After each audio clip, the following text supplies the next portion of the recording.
નમસ્કાર ખેડૂત મિત્રો, જય કિસાન, જય ભારત.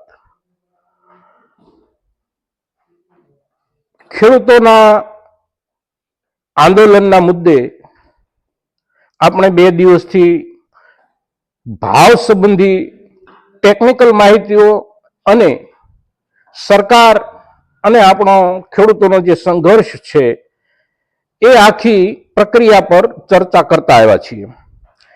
આજે આપણે ભાવ સંબંધી જે તફાવતો હોય છે એ તફાવતોને સરખામણીના હિસાબથી સમજવાનો પ્રયાસ કરવો છે મિત્રો. એટલે આ વિડીયોને ખૂબ ધ્યાનથી, ખૂબ કાળજીથી જોવાનું અને સાંભળવાનું ચૂકશો નહીં મિત્રો. સ્વાભાવિક રીતે અત્યારે આપણે જે ચીજ વસ્તુઓ વેચીએ છીએ આપણા ખેતરમાં, વાડીમાં ઉત્પન્ન કરી અને આપણી જે ખેત પેદાશો આપણે જે બજારમાં વેચીએ છીએ એના જે આપણને ભાવ મળે છે એ ભાવ નોટના હિસાબથી, સામાન્ય હિસાબના હિસાબથી ઘણા બધા લોકો એવું માને છે અને એ માન્યતા ધીમે ધીમે આપણા ખેડૂતોના દિમાગમાં પણ બેસાડી દેવામાં આવી છે કે ખૂબ બધું મોંઘું વેચાય છે. ખેડૂત જે ઉત્પન્ન કરે છે એના ખેડૂતને ખૂબ બધા ભાવ મળે છે. ઘઉંની વાત કરીએ આપણે તો 550 રૂપિયા આસપાસ, 525 રૂપિયા આસપાસ આપણને માર્કેટમાં એનો ભાવ મળે છે. કપાસની વાત કરીએ તો આપણને 1300 કે 1350 રૂપિયાનો આ વર્ષમાં ભાવ મળે છે. ગયા વર્ષે આપણને 1400 કે 1500, 1600 રૂપિયાનો ભાવ મળ્યો હતો. હવે આ ભાવ મળે છે અને છતાં પણ આપણે જે વાત કરીએ છીએ અને આપણી જે પીડા છે એ શા માટે એવા રૂપમાં છે કે આપણને પૂરતો ભાવ નથી મળતો.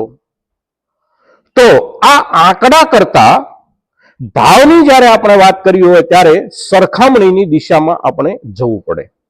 સરખામણી કઈ ચીજ વસ્તુ સાથે કયા ભાવની કરવી? મોટા ભાગે આપણી ખેતીમાં આપણે જે કાંઈ ખર્ચ કરીએ છીએ ઉત્પાદન માટેનો, એમાં સૌથી અગત્યનું અને સૌથી મોટું કામ હોય છે ખેતી કામ. આપણે જે હાથી હાંકીએ છીએ, ખેતરને ખેડવાથી માંડી અને વાવેતર માટે તૈયાર કરવા સુધી, અને વાવેતર પછી આંતરખેડ માટે પણ આપણે જે હાથી હળ હાંકીએ છીએ એની પાછળનો જે ખર્ચ છે એ સૌથી પહેલો અને સૌથી મોટા ખર્ચ પૈકીનો એક છે. ત્યારબાદ આપણે જે મજૂરી કામ કરીએ છીએ, અગર તો બહારથી મજૂરો લાવી અને આપણા ખેતરમાં આપણે કામ કરાવીએ છીએ અને એની જે મજૂરી ચૂકવીએ છીએ, આ મજૂરીનો ખર્ચ આ બીજા ક્રમે સૌથી મોટો ખર્ચ છે આપણા ખેતીના કામમાં. ત્રીજા ક્રમે ખાતર અને બિયારણ છે. ચોથા ક્રમે સિંચાઈ અને જંતુનાશક. ત્યારબાદ આપણે કોઈ પણ પાકનું ખળું લેતા હોઈએ કે કોઈ પણ કામ જે કરતા હોઈએ એના ઉપર આ બધા જે ખર્ચ છે એ ખર્ચ પૈકી પાયાના ખર્ચ તરીકે જે આપણો ખેતી ખર્ચ છે એ ખેતી ખર્ચ આપણો ડીઝલ આધારિત છે. ટ્રેક્ટર ખેડૂત પાસે પોતાનું ઘરનું હોય તો પણ ભલે અને ભાડેથી લાવીને કામ કરાવે તો પણ ભલે, ડીઝલનો ભાવ એમાં સમાવિષ્ટ હોય છે. ડીઝલનો ભાવ કેટલો છે એના આધારે આપણો ખેતીનો ખર્ચ પાયામાંથી ફિક્સ થતો હોય છે. અને એટલે જે તે પાકને આપણે ડીઝલના ભાવની સાથે સરખાવશું ત્યારે આપણને અને બાકીના લોકોને સમજાશે કે ભાવમાં આપણે 50 વર્ષ દરમિયાન, 40 વર્ષ દરમિયાન કેટલા ઘસાયા છીએ. આજે આપણને 550 રૂપિયા ઘઉંના મળતા હોય કે 1300, 1350 કે 1400 રૂપિયા કપાસના મળતા હોય તો ખરેખર આપણે 50 વર્ષમાં એમાં ઘસાયા છીએ કે આગળ વધ્યા છીએ? તો એને માટે આપણે 1976, 77, 78 એટલે કે 75 થી 80 સુધીના વર્ષનો જે પીરિયડ છે એ પીરિયડને એક આધાર તરીકે લઈશું એટલે આપણને આ સરખામણી સમજાઈ જશે. વર્ષ 76, 77, 78 દરમિયાન ડીઝલનો ભાવ 2.25 રૂપિયા, 2.5 રૂપિયા આની વચ્ચે હતો. 2.25 થી 2.5 રૂપિયાની વચ્ચે. અને એ દરમિયાન આપણો જે ઘઉં છે એ ઘઉંના પાકનો જે ભાવ છે એ 1 મણના 30 રૂપિયા હતા. હવે 1 મણના 30 રૂપિયા ઘઉંનો ભાવ જ્યારે હોય છે ત્યારે 2.5 રૂપિયા ડીઝલ આપણને મળતું હોય તો કેટલા લીટર ડીઝલ આપણે ખરીદી શકીએ? 1 મણ ઘઉં વેચીએ એની સામે જે રકમ આપણા હાથમાં આવે છે એમાંથી આપણે કેટલા લીટર ડીઝલ ખરીદી શકતા હોઈએ? તો ડીઝલ આપણે 12 લીટર ખરીદતા હતા. 1 મણ ઘઉં વેચીએ એની સામે આપણને 12 લીટર ડીઝલ મળતું હતું. અત્યારે ડીઝલના 94 રૂપિયા આપણે ખર્ચીએ છીએ અને ઘઉં 550 રૂપિયામાં વેચીએ છીએ. હવે 1 મણ ઘઉં આપણે વેચીએ છીએ તો ડીઝલ આપણને કેટલું મળે છે? માત્ર 5 લીટર. સરખામણી આપણે આની સાથે કરવાની છે. એવી જ રીતે કપાસનો જે ભાવ છે એ 76, 77, 78 આ 2-3 વર્ષના સમયગાળા દરમિયાન વત્તા ઓછા હિસાબથી આપણે એવરેજ કાઢીએ તો આપણને 70 રૂપિયા 72 રૂપિયા આવો ભાવ મળતો હતો. એની સામે ડીઝલ આપણે 2.5 રૂપિયાનો ભાવ ગણી અને ચાલીએ છીએ તો 30 લીટર ડીઝલ આપણને 1 મણ કપાસ વેચીએ એટલે એની સામે મળતું હતું. હવે અત્યારે આપણને કેટલું ડીઝલ મળે છે? 1 મણ કપાસ વેચીએ તો આપણને અત્યારે 1 મણ કપાસ વેચીએ ત્યારે 15 લીટર ડીઝલ મળે છે, 14 લીટર ડીઝલ મળે છે.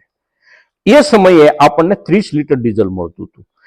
હવે આપણો જે ખર્ચ છે એ આ હિસાબથી દરેક ચીજ વસ્તુમાં આ દરજ્જેથી તમે સરખાવશો એટલે જે ભાવ આપણને આજથી 50 વર્ષ પહેલા 45 વર્ષ પહેલા મળતા હતા એની સરખામણીમાં આપણા માલની કિંમત આજે અડધી પણ નથી રહી.